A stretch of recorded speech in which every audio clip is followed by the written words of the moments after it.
Ilang araw po mga kababayan ko sa pinilaan ko. Kaya di ba? Marami po talaga nabawas sa timbang ko. Dahil nung nakaraang mga ilang linggo, ilang kaso sa inubo. So hindi masyado makakain ng kanin, hindi makapagbukbang po ng maayos ngayon. Okay na po.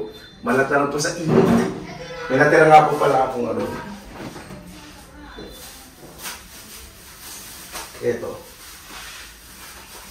Lechon manok sa lechon liempo. Ipapaksiw ko po.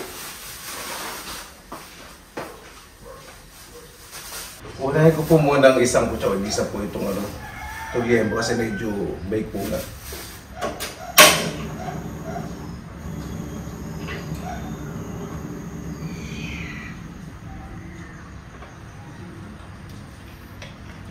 Anay ko po, paborito po ito eh. Lang tayong konting mantika. Sa pagigisa po gagamit lang akong sibuyas sa kabawang na pula. Sabayin ko na.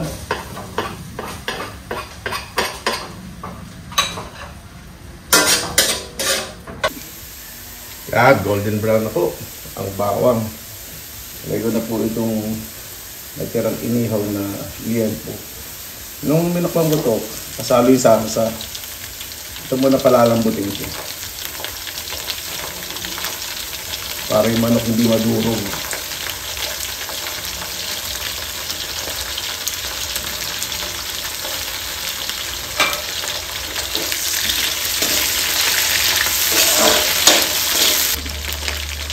Baka na pa ng tubig. Lambutin ko po muna yung liempo.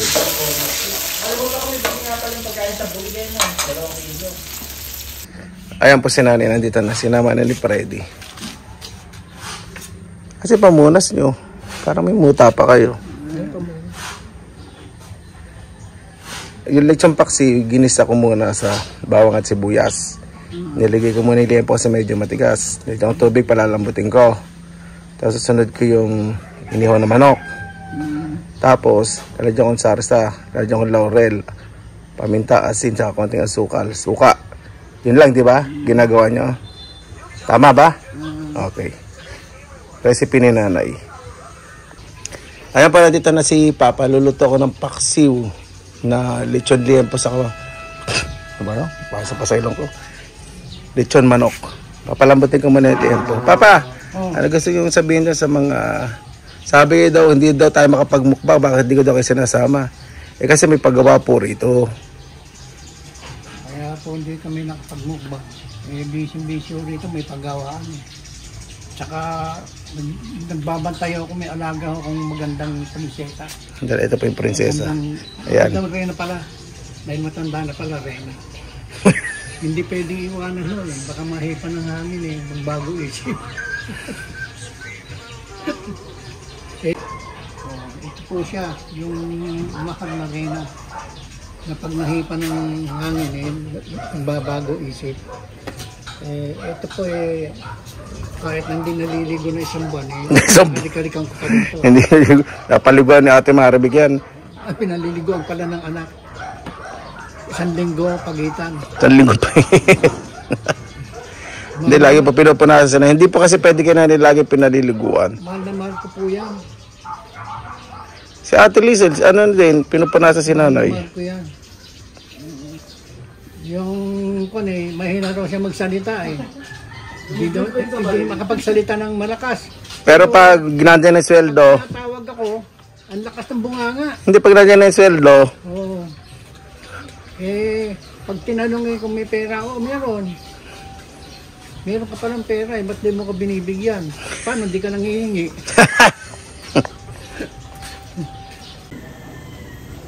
Ayan! Malambot na po yung baboy. Ganyan po gusto ni Papa sa kanila. Para manguya po nila. Isa lang naman po sila kumakain dito. Kaya po natin itong lechon manok.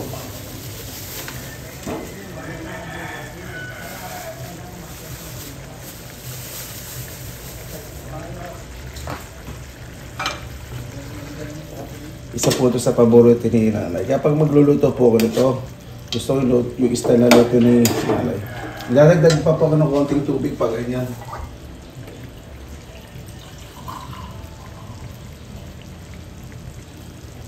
Si nanay kasi ayaw niya nang natutuyan sa... Okay lang po magdagdag ng tubig ha. Hanggat hindi pa po kayo naglalagay ng additional na sarsa saka ng suka.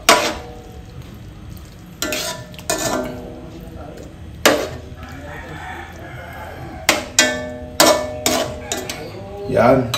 Ito muna natin. Para lumasa sa isa't isa. Bago pala kumulo, lagyan na po natin ng paminta.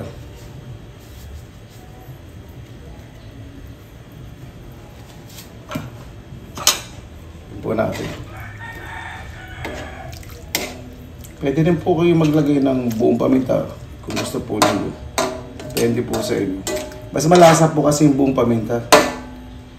Yung totoo po yung totoong buong paminta. Baka mamay buton ko ano.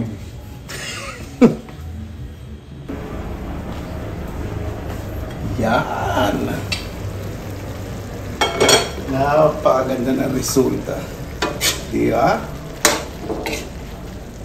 Siguradong, ayaw po masyadong haluin kasi magdudurog yung manok. Nagluluto po kayong lechong paksiw. Ngayon lang po ako yun. Lalagyan po ako ng isang boteng maliit na sarsa. Alam niyo na po anong sarsa po ito. Yung sikat na sikat.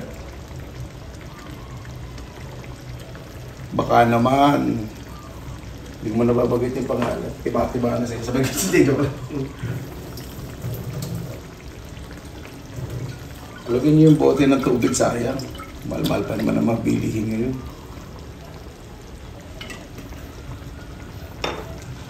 Po natin. Pag ganito po, pakuloyin niyo po muna sa sarsa bago kayo maglagay ng suka. Iba po hindi naglalagay ng suka. Ako gusto ko po na may lagay natin ng suka.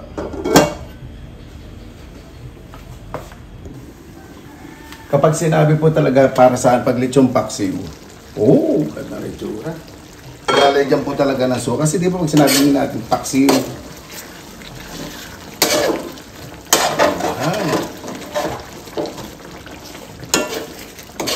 magdadagdag pa ako ng tubig. Medyo dumikit yung sa ilalim. Pag ganyan po, hanggang hindi pa nagdadagdag kayo ng suka, pwede pa kayo magdagdag ng tubig. Okay lang yung maraming sarsa. Okay lang po yun.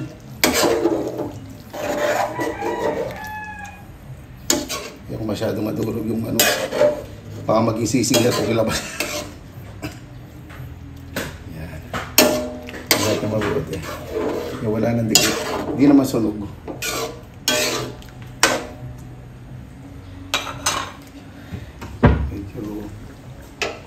Adjust natin apoy. Maglalagay po ko sukang paumbong. Ito bigay ng pamangking ko po.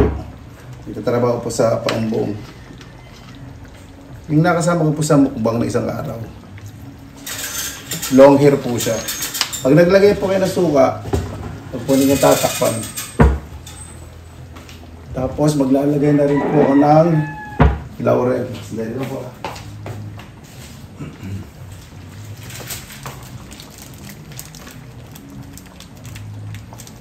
Sa pagluto po talaga ng lechong paksiw, gusto ko po yung walang lansa. Kaya sinasangkot siya ka. Yung iba po pinakukuluan na lang eh. Medyo nalalansan po pag gusto ko talaga ginigisa. Medyo nanay ko po kasi pagdating sa pagluluto, napaka-meticulous sa puno. Sorry. Dapat di kaluin pala. May suka.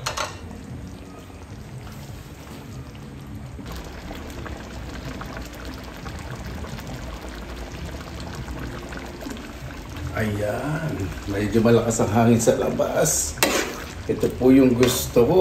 Hindi siya masyadong malapot at hindi masyadong malabnaw. Daming ubusan itong kanin. Tikman po muna natin kung may asim, tamis, at kinamdam. Ito po yung gusto nga hindi masyadong maasim. May konting sipa na asim. Ready na po yan. Bibigyan ko po si nanay muna. Si papa. Okay lang kung po yung matira sa akin. Alam niyo po yung maliliit po kami. Nanay at papa ko. Basta matikman lang nila. Basta may matira sila kung ating masaya na. Ngayon baligtad naman po syempre. Kailangan ibalik po natin sa kanila, di ba? Basta may matala sa akin konti, sa kanila marami. Winner na winner. Yan.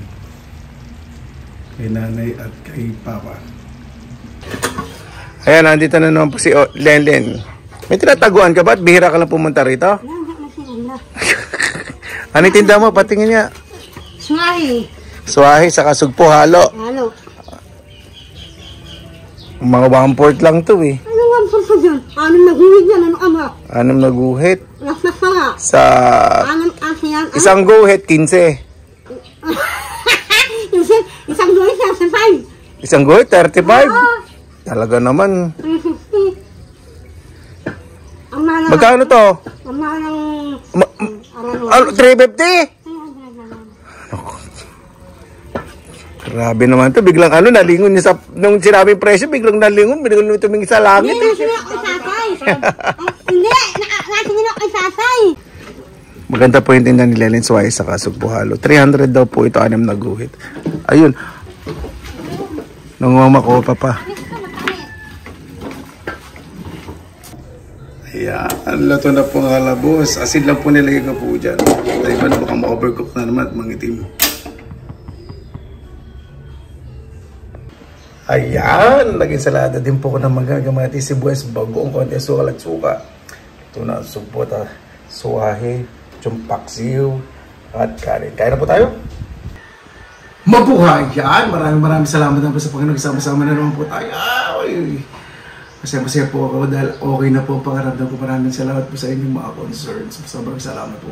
Bago umpisa, pasalamatan po muna natin ang Panginoon. Panginoon, maraming salamat na po sa binigay po sa amin. Ito na po kami magkasama. Daway nakasabay ko po ngayon o hindi, ligtas po. Lalo na po maalis ng bahay at bumabalik. At mas lalo na po yung malayo po sa kanilang pamilya. Kaya na po bahala po sa amin. Sinuso ko na po namin sa inyo lahat. Sa kanilang Jesus. Amen.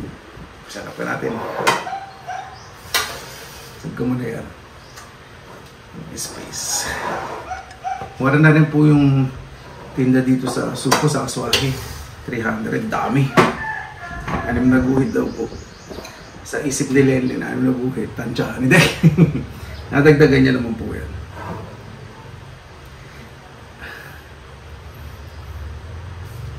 Dito muna tayo sa Richard Bakso. Na takam na ako kanina pa.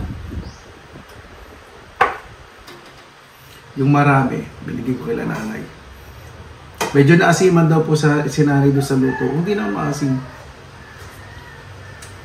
Tama lang. Medyo sensitive na kasi po ang lasa ni nanay. Pag nilitsyo paksiw po siya kasi, ganito naman. Ganito po kasi po ang lasa ni nanay. Oh.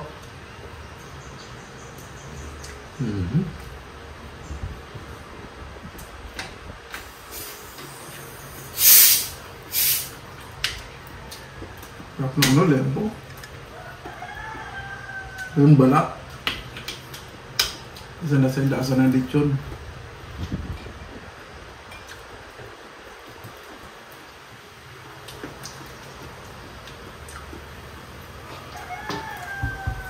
Hindi po mapagmukbang sa labas. Napakainit. Yung sunod-sunod ako, 3 araw. Yung 3 araw na sunod-sunod, kung kailangan magaling ako, sumobra naman ang init.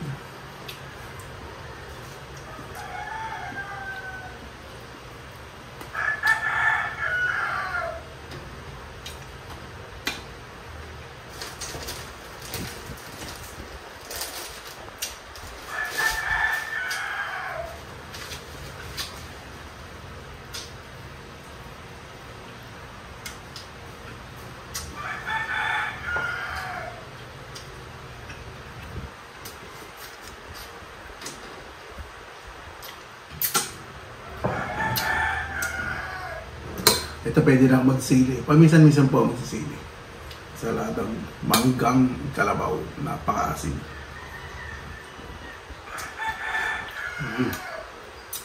Alat, tamis, anghang, asim. Supa.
Napakasarap.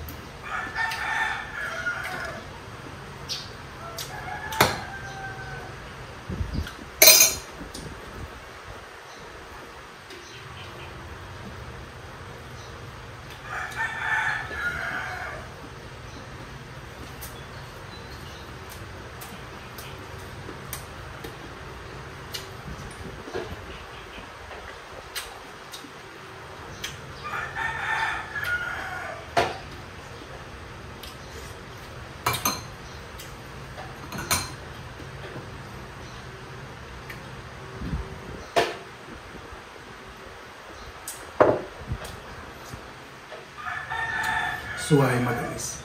Pag ganito pong press, pati yung balat kinakain ko po. Ito po. Yung suwahe.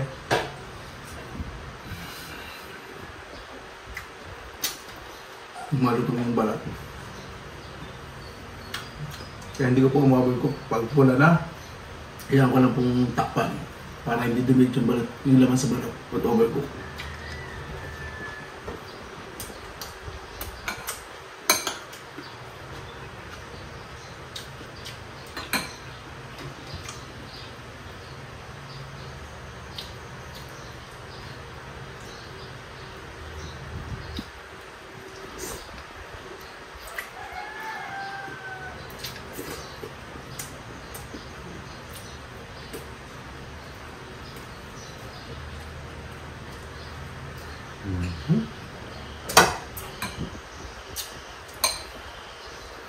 Kaya napakasarap ang uwi ng Pilipinas. Pagkain.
Ano, hindi overcook.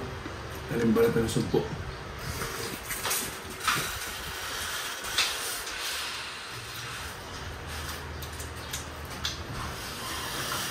Nandito po si ate. Hindi po siya sumabay sa akin niya. Ay, hindi pala pwede.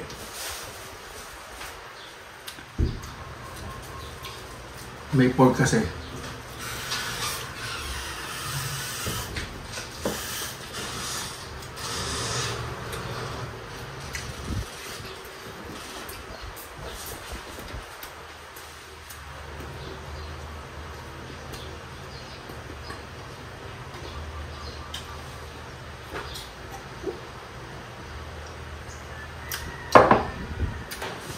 Kaya po siya kumakain. Ba't hindi po di si ate kakakain lang eh.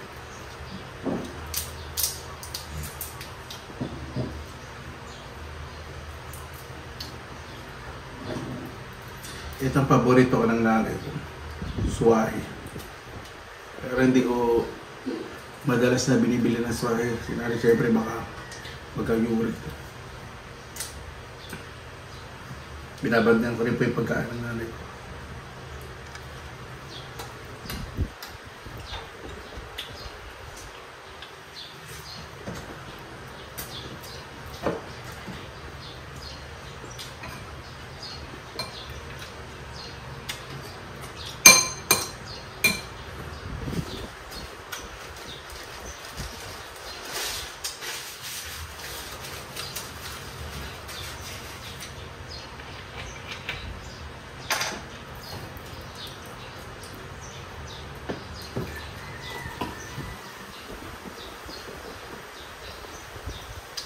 Kasi may project po dito sa amin. Yung plastic bottle, ilang peraso pa, palit damit. O diba, ganda po.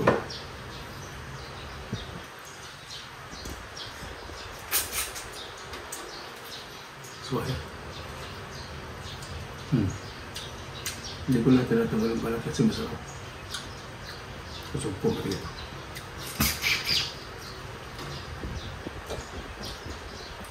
Manamis na talaga yung suwangay pag-press. Napakasakit.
So, kakain muna ako.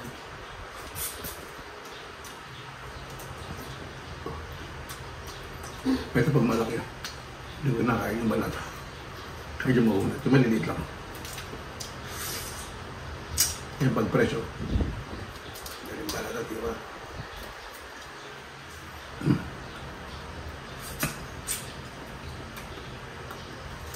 Yummy.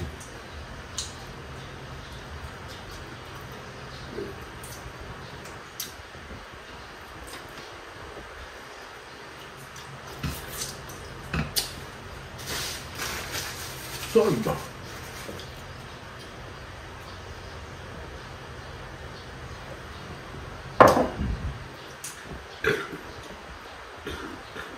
Excuse me. Paano po bakit tayo natapos? Pasalamatan po man natin ang Panginoon. Panginoon, maraming salamat na sabihan binigyan po sa araw na ito. Kaya isa po ay ligtas. Yung mga bagong namumuno at namumuno, bigyan niyo po kaligtasan. Bigyan niyo po ang tuwid na landas para po mamuno po sa mga mamayan. Kaya na po ang bahala po sa amin. Sinusuko na po namin sa inyo lahat sa kanila susabihin. Paano po? Maraming salamat po sa inyo oras na sa pigilan ka lang. Basta like pa tayong positive vibes, good vibes. God bless. Ingat po lagi magandang araw. Laban na!